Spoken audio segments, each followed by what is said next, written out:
1.5 বছরের শিশুকে কোলে নিয়ে স্ত্রী লিলি বেগমের মাতম। দুর্বৃত্তের অস্ত্রের আঘাতে প্রাণ গেছে স্বামীর।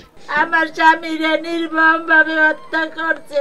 গত বুধবার সন্ধ্যায় পিরোজপুরের ভান্ডারিয়ায় একটি জানাজায় অংশ নিয়ে ফেরার পথে ঝালকাঠির কাঠালিয়া উপজেলার আওরাবুনিয়া ইউনিয়নের ৩ নম্বর ওয়ার্ডের আওয়ামী লীগের সাধারণ সম্পাদক জাফর আলী খানের ওপর হামলা চালিয়ে পালিয়ে যায় দুর্বৃত্তরা। উদ্ধার করে বরিশাল শেরেবাংলা মেডিকেল কলেজ হাসপাতালে নেয়ার পথে মারা যান জাফর। বৃহস্পতিবার সন্ধ্যায় দাফন করা হয় মরদেহ।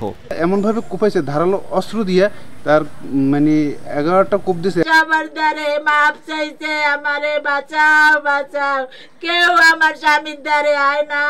আমার ভাইয়ের মৃত্যুর সুষ্ঠু বিচার চাই। পুলিশ জানিয়েছে পারিবারিক বিরোধের জেরে হতে পারে হত্যাকাণ্ড। জাফর হত্যাকাণ্ডে আমাদের থানায় একটি গতকাল রাতে মামলা রুজু হয়েছে। উক্ত বিষয়ে এদের নামে আসামি সহ যারা অজ্ঞাত আসামি আছে তাদেরকে গ্রেফতারের জন্য আমাদের অভিযান অব্যাহত রয়েছে। 9 জনের নাম উল্লেখ সহ অজ্ঞাত আরো 5 থেকে 6 জনকে আসামি করে পিরোজপুরের ভান্ডারিয়া থানায় হত্যা মামলা করেছেন লিলি বেগম। তবে এখনো কাউকে গ্রেফতার করতে পারেনি পুলিশ। সময় সংবাদ, ঝালকাঠি।